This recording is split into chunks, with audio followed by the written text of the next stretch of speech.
IIT neat 2025 ఫలితాల్లో అత్యుత్తమ ఫలితాలు సాధించి చరిత్ర సృష్టించిన ఆల్ఫోర్స్ లాంగ్ టర్మ్ అడ్మిషన్లు జరుగుతున్నవి. వివరాలకు సంప్రదించండి ఆల్ఫోర్స్ ఐఐటీ నీట్ అకాడమీ. నమస్తే, welcome to Suman TV Karimnagar. నేను మీ అండి. ఏబీవీపీగా తన ప్రస్థానాన్ని స్టార్ట్ చేసిన బండి సంజయ్ ఏబీవీపీ విద్యార్థి సంఘం నాయకుడిగా, అనంతరం బీజేపీ కార్యకర్తగా, అర్బన్ బ్యాంక్ డైరెక్టర్గా, కార్పొరేటర్గా, అదేవిధంగా కరీంనగర్ ఎంపీగా, తెలంగాణ రాష్ట్రానికి బీజేపీ రాష్ట్ర అధ్యక్షుడిగా, తర్వాత రెండవసారి ఎంపీగా భారీ మెజార్టీతో, అదేవిధంగా ప్రస్తుతం కేంద్ర మంత్రిగా ఉన్నటువంటి బండి సంజయ్ రాజకీయ ప్రస్థానం నా కూతురు నా పరిస్థితి. సో ఆయన ఆ చిన్నప్పటి నుండి ఎంత కష్టపడ్డాడని చెప్పేసి కుటుంబ సభ్యులకు చాలా ఎక్కువ తెలిసి ఉంటాయి. ఎందుకంటే ఈరోజు ఆయన అంచెలంచెలుగా ఎదిగిన తీరు, ఒక విద్యార్థి సంఘ నాయకుడి నుండి ఈరోజు కేంద్ర మంత్రిగా ఎదిగాడంటే అది మామూలు విషయం కాదు. ఎన్నో ఆటుపోట్లను ఎదుర్కొన్నాడు, ఎన్నో అవమానాలు భరించి ఈరోజు అంత స్థాయికి ఎదగడం జరిగింది బండి సంజయ్. సో ఈరోజు ఆయన పుట్టినరోజు సందర్భంగా వారి కుటుంబ సభ్యులతో మనం మాట్లాడదాం. చిన్నప్పటి నుండి ఆయన ఎలా కష్టపడ్డాడు, ఎలా రాణించాడు, ఎలా సక్సెస్ అయ్యాడు అని చెప్పేసి పూర్తి వివరాలు వారి కుటుంబ సభ్యులతో మనం మాట్లాడదాం.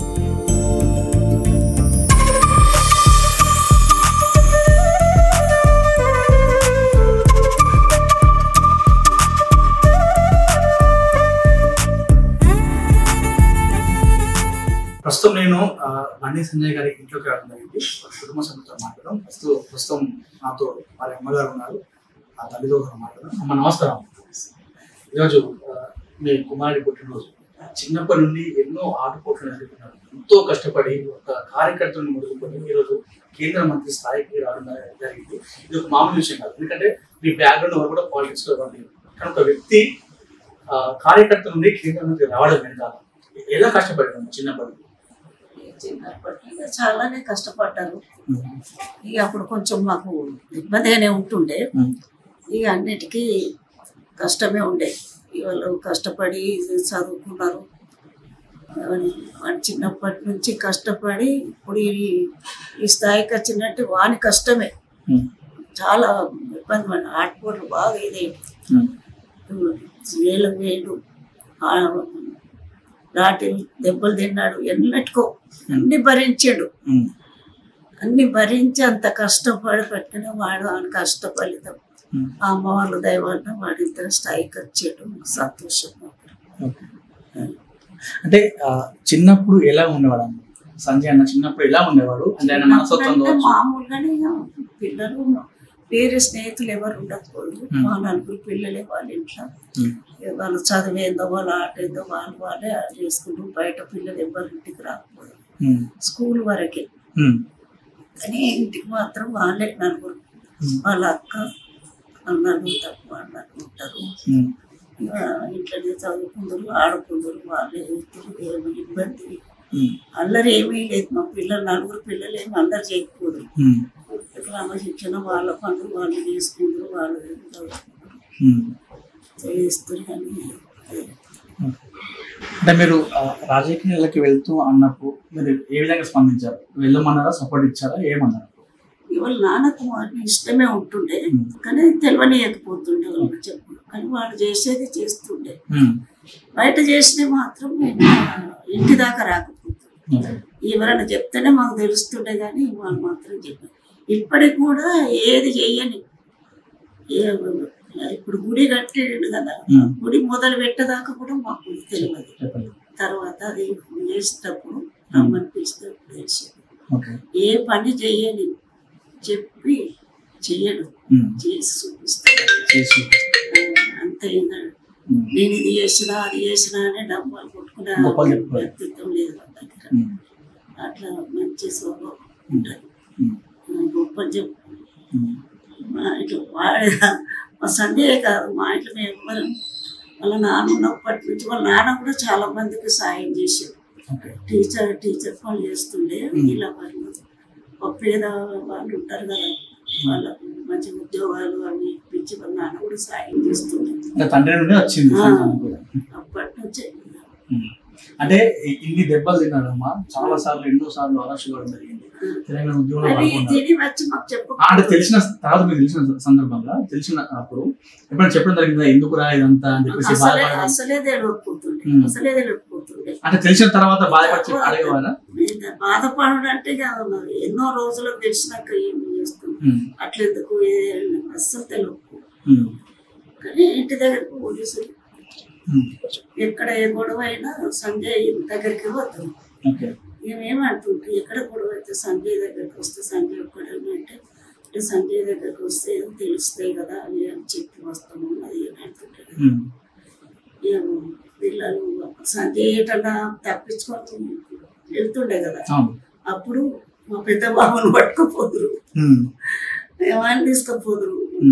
మూడు సంజయ్ ఎక్కువ రేటు, రెండో సంపద తక్కువనే. ఇక వాడు ఉంటే వీడు పోతే ఇక మా సంపద అప్పుడు సున్నాకు మా బాగా దగ్గరగా ఉంటుంటే మా సున్నాకు వీళ్ళ దగ్గరికి నేను అని తీసుకోకపోతే వాళ్ళు తీసుకొచ్చి ఇస్తారు. అన్నప్పుడు మంచిగా ఉంటాయి. కష్టపడి పైకి వచ్చి అంటే బండి సంజయ్ గారు ఏదైనా అనుకుంటే ఖచ్చితంగా విడిచిపెట్టాడు. అది జరిగేంత వరకు కూడా ఆ పనిని ఆపాడు. ఒక మొండిలాగా అంటారు. ఆ మొండి చిన్నప్పటి నుండే ఉందా? చిన్నప్పటి నుంచే ఉన్నది. ఇప్పుడు ఎంత మనం ఎన్ని అన్నా మనం తెలివినే అయిపోను. ఇప్పుడు తెలిసినది ఎందుకు అని అంటే పట్టించుకోకపోతుంది, పట్టించుకోదు. తన పని తను చేసుకుంటుండే కానీ చిన్నప్పటి నుంచే మొండితాను. ఈ లయల స్కూల్లో చదువు 9th క్లాస్ అప్పుడు లయల స్కూల్లో వేసినాం. మేము పెట్టి వచ్చినాం. దూరం శిశుమతి దూరం వేస్తే అక్కడ బాత్రూమ్లు కట్టి మన స్వస్తికులు హోమంలు అని వెంటిలేటర్లు కట్టారు. అది చూసి ఓ రాత్రి ప్లాన్ తన తోటి ప్లాన్ తీసుకొని కూలగొట్టి అప్పుడు గొడవైంది. ఎప్పుడు ఏమనలేదు. రిజల్ట్ ఆపేది. రిజల్ట్ ఆపేసరికి ఇక బాగా ఇదైపోయి ఆ శిశు మందిరు సార్లు మాణిక్యరావు లెక్చరావు వీళ్ళందరూ కూడా మీది పోదామంటే ఇక మా సార్ వద్దని చెప్పి తనే పోయి వాళ్ళతో మాట్లాడితే అప్పుడు మళ్ళీ రిజల్ట్ ఇచ్చిండ్రు. నా ఫాదర్ను సస్పెండ్ చేసిండ్రు. అప్పుడు పెద్ద అది 8వ తరగతి 9వ తరగతి కానీ అప్పుడే సంచలనమైంది. బాగానే ఇదైంది కరీంనగర్ మొత్తం. సంజయ్ రిజల్ట్ ఆగిందట అది అని. అప్పుడు కూడా బాగానే ఇదైంది. నీకు ఇట్లా అన్ని చిన్న చిన్నవి బాగానే జరుగుతుంటాయి కానీ తెలుగు చాలా రోజులకు తెలుస్తున్నాం. అంటే ఇప్పుడు ఇంత స్థాయికి ఎదిగింది, చిన్న స్థాయి నుండి పెద్ద స్థాయికి ఎదిగింది. ఏమనిపిస్తుంది అంటే ఇప్పుడు ప్రధాని నరేంద్ర మోడీ దగ్గర మొదలుకొని అందరితో కూడా ఇప్పుడు సత్సంబంధాలు సంతోషంగా ఉంటుంది కదా, గర్వంగా ఉంటుంది కదా. అంత కష్టపడి అంత పైకి వచ్చి 2 రోజులు పైకి వచ్చిన తర్వాత ఒక స్థాయికి వచ్చిందంటే ఈ ఏ తల్లిదండ్రులకైనా సంతోషంగా ఉంటుంది. ఇప్పుడు ఎప్పుడు చల్లగా మంచిగా దేశ సేవ చేసుకుంటాం, మంచిగా చల్లగా ఉండాలని. అంటే ముందు మీరు ఆశీర్వాదం తీసుకుంటారు సంజయ్ వెళ్తే, తర్వాత ఖచ్చితంగా అమ్మవారు ఆశ. ఎందుకు అంత అమ్మవారు అంటే ఎందుకు అంత ఇష్టం? తనకు అమ్మవారు అంటే మాకు కొంచెం విలువేపులాగా అయిపోయింది. ఆమె వాళ్ళ దయ వల్లనే కదా నా కొడుకు మళ్ళా జన్మ ఎత్తినట్టుగా అయిపోయింది కదా. అందుకే ఆ అమ్మవార్లకు నమ్ముకుంటాడు. మా సంజయ్కి జన్మదిన శుభాకాంక్షలు చెప్తూ ఆశీర్వదిస్తున్నా. మనం బండి సంజయ్ అన్న వాళ్ళ ఇంట్లో ఉన్నాము. ప్రస్తుతం మనతో వారి అన్న శ్రవణ ఉన్నారు. ఇందాక మనం మాట్లాడుకున్నట్టు అందరూ అన్న అని పిలుస్తారు సంజయ్ అన్న, కానీ సంజయ్ అన్నకే అన్న. అంటే చిన్నప్పటి నుండి ఎలా ఉండేవాడు? ఈరోజు బర్త్డే కాబట్టి చిన్నప్పటి నుంచి వాళ్ళ బంధం ఎలా ఉండేది, ఎలా ఎదిగారని చెప్పేసి నమస్తే. సంజయ్ అన్న అంటే ఇప్పుడు బయట అందరూ తెలుసు, బయట రాజకీయ తెలుసు, కానీ పర్సనల్ గా ఎలా ఉందని చెప్పేసి మీకు మాత్రం తెలుస్తూ ఉంటుంది. ఎందుకంటే అమ్మ తర్వాత ఎక్కువ షేర్ చేసుకుని అన్న వాళ్ళకి షేర్ చేసుకున్నాం. ఎట్లా ఉన్నాడు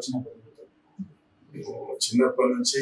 మేము కూడా అన్నదమ్ములం, సిస్టర్ అక్క పెద్దది, తర్వాత నేను, తర్వాత సంపత్, తర్వాత సంజయ్. చిన్నప్పటి నుంచి ఇప్పటి వరకు, అంటే చిన్నప్పటి నుంచి ఇప్పటి వరకు మాకు గొడవ అనేది లేదు. అందరం కలిసి ఉంటాం. నాకు చిన్నోడైనా కానీ తన ఏ పని చెప్తే ఆ పని నేనైనా మా సంపద అయినా చేస్తాం.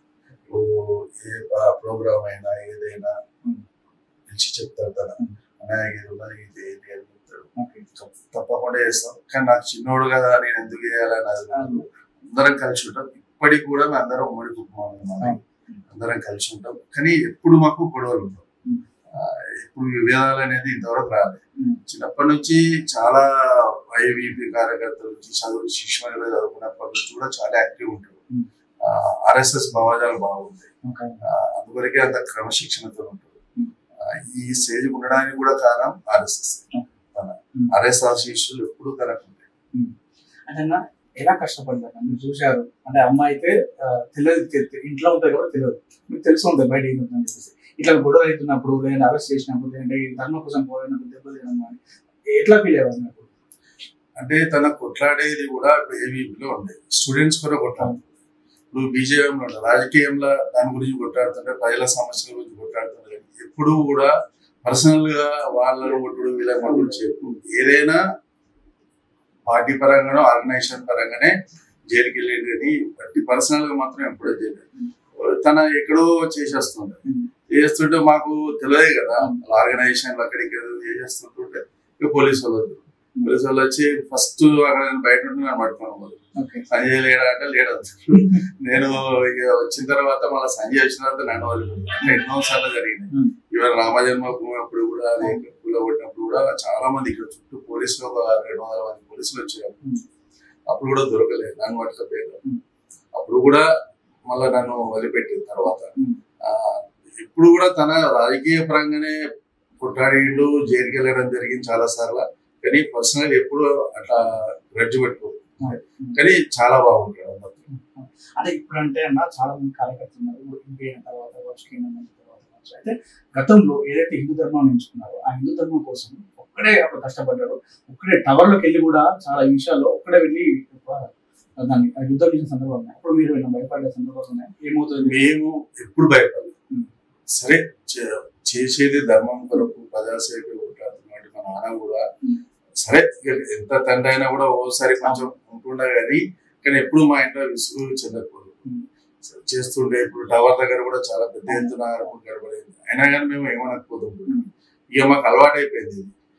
సరే నడవని ఏదో ఒకటి ఫస్ట్ ఏదో నడుస్తుంది కదా పోనీ అనేది కోరుకుంటున్నాం. నమ్మకం ఉండేది చేస్తారని 100% నమ్మకం. అంటే మీ బంధం ఎలా ఉంది? అంటే ఇందాక మీరు చెప్పారు గొడవ ఉండకపోయింది, ఇంకా ఎలా ఉండేది? ఏదైనా అవసరం ఉన్నప్పుడు అన్న పెద్దది కాబట్టి ఏదైనా చిన్నప్పుడు పాకెట్ మనీ అట్లా అడగబడాలి అవసరం ఉన్నప్పుడు చేసినాం. అందరం చిన్నప్పుడు నా డ్రెస్సులు తన వేసుకుంటుండే, తన డ్రెస్సులు నేను వేసుకుంటుండే, అందరం అమ్మ నడుపుకుంటుండే, మా అమ్మ నడుపుకుంటుండే, ఇస్తుంటుండే, ఏదైనా చూసుకుంటుండే. ఇంకేం లేదు, మా అందరం కలిసి ఉంటాం. అందరం తనకు అవసరం ఉంటే నన్ను అడుగుతా, నేను అవసరం ఉంటే నన్ను అడుగుతా. నాకంటే చిన్నోడు నేను అడగాలని అట్లే ఉండదు. తన కూడా అట్లా మా అందరినీ కూడా బాగా చేసుకుంటాం. అంటే అన్న ఈ రోజుల్లో ఒక సర్పంచ్ గెలిస్తేనే, ఒక కార్పొరేటర్ గెలిస్తేనే చాలా వాళ్ళు షో అప్ చేసుకుంటారు. కానీ ఇప్పటికీ కేంద్ర మంత్రి అయినప్పుడు కూడా ఎందుకు ఇంకా డౌన్ టు అర్త్ అది ఎట్లా వచ్చింది సాల్వ్? అది ఇప్పుడుగా స్టార్టింగ్ నుండి అంతే. తన ఏదైనా పని చేసినా కానీ ఎవరికి చెప్పారు, కానీ ఖచ్చితంగా చేసి చూపారు. నేను కలెక్టర్ గారు కూడా చెప్పారు, బండి సంజయ్ గారు ఇంత తొందరగా డిసిషన్ తీసుకుంటున్నా అనుకోలేదు. చెప్పారు ఎవరికి. ఈ పని అయిందని అంటే అప్పుడు ఆ రోజు రిలీజ్ చేస్తాను. అంతేగాని చెప్పి చేస్తాను. ఇప్పుడు ఏదో చెప్పి నేను ఇట్లా చేసినా అట్లా చేసినా గొప్పతనం ఉండదు. స్టార్టింగ్ నుండి చిన్నప్పటి నుంచి అంతే. నేను చేసినాను కూడా ఇప్పుడు ఒకరికి సాయం చేసినా అనుకోండి, నేను సాయం చేసినా నేను 100 మంది కూడా చెప్పుకోవాలి, అసలే చెప్పుకోవాలి. అట్లా ఎంతో మందికి సాయం చేశాను. ఎంతో మందికి చదివి ఇచ్చిండ్రు. ఎవరైనా వస్తే ఆరోగ్యపరంగా వస్తే హాస్పిటల్కి ఫోన్ చేయడం. కోవిడ్ టైంలో చాలా మందికి హెల్ప్ చేసింది, చాలా మంది జీవితాలు కాపాడి. అంటే కార్యకర్తలు వస్తే అన్న కొంతమంది కలిసి వెళ్ళిపోతారు. కానీ సంజయ్ అన్న ఇన్ని వేలాది మంది వచ్చినా కూడా వాళ్ళని కలుస్తూ వాళ్ళని కూర్చోబెట్టిన చామర్లో వాళ్ళని ఫోటో దిగి పంపిస్తారు. అంత ఓపిక ఎట్లా? ఓపిక చాలా బాగుంటుంది. ఓపిక అనేది ఎట్లా అంటే కార్యకర్త అంటే చాలా ఫస్ట్ కార్యకర్తలకు చాలా ఇంపార్టెన్స్ ఇస్తారు. మిగతా వచ్చిన వాళ్ళకు కూడా ఓపిక చేస్తారు. మాకు కూడా చెప్తారు, ఎవరు వచ్చినా మర్యాదగా మాట్లాడాలి, చేయాలి, ఇంటికి వచ్చినా మర్యాద ఉండాలి, చేయాలి. అది ఎప్పుడంటే అది ఆర్ఎస్ఎస్ లో ఉన్న అనుబంధంతోనే ఇట్లుంటుంది. ఎవరైనా ఆర్ఎస్ఎస్ లో ఎవరున్నా ఇటువంటి కల్చర్ వస్తుంటది. ఓపిక ఉంటది, బంధాలు ఉంటాయి, అన్ని ఉంటాయి. అంటే ఏదన్నా సంజయ్ గారికి మీరు ఎప్పుడన్నా ఫేస్ ముఖంగా చెప్పలేనిది ఏదైనా ఉందే ఒకసారి కెమెరా చూసి చెప్పండి, ఏదన్నా ఆయన దూకుడు కావచ్చు, ఏదన్నా మీకు ఏదైనా ఉంటే చెప్పు, కెమెరా చూసి చెప్పండి, ఏదైనా చెప్పేది ఉంటే. చెప్పే తనకు చెప్పేంత చేసుకోడు. నేను ఇట్లా ఆ టైం ఎప్పుడు తెచ్చుకోలేదు, ఇట్లా చేయాలి అట్లా చేయాలి అనే టైంలో ఎప్పుడు తెచ్చుకోలేదు. చేసి చాలా పర్ఫెక్ట్ గా చేస్తుంటారు. ఏ ప్రోగ్రామ్ అయినా, ఏ ఇష్యూ అయినా, ఏదైనా ఈజీగా హ్యాండిల్ చేసుకుంటాడు. అంత ధైర్యం కూడా ఉండదు. అట్లా అటువంటి ఎప్పుడు రాలే. ఇట్లా అట్లా నేను ఇవ్వడం చేయడం అనేది అటువంటిది ఎప్పుడు రాలేదు. అట్లా తెచ్చుకోలేదు. ఓకే. సో అన్న బర్త్డే కాబట్టి మామూలుగా అంటే ఇప్పుడు కెమెరా ముందు మాత్రం మనం కొంచెం అదేగా మాట్లాడుతున్నాం కాబట్టి అట్లా కాకుండా తమ్ముడు కాబట్టి మామూలుగా తమ్ముడికి ఎట్లా చెప్తారు హ్యాపీ బర్త్డే అని చెప్తే అట్లా చెప్పండి కెమెరా సంజయ్ అని. హ్యాపీ బర్త్డే సంజయ్, ఇటువంటి బర్త్డేలు ఎన్నో జరుపుకోవాలని, ఆ భగవంతుని ఆశీస్సులు ఎప్పుడు ఉండాలని ఆ భగవంతుని కోరుకుంటున్నాను. Happy birthday Sanjay.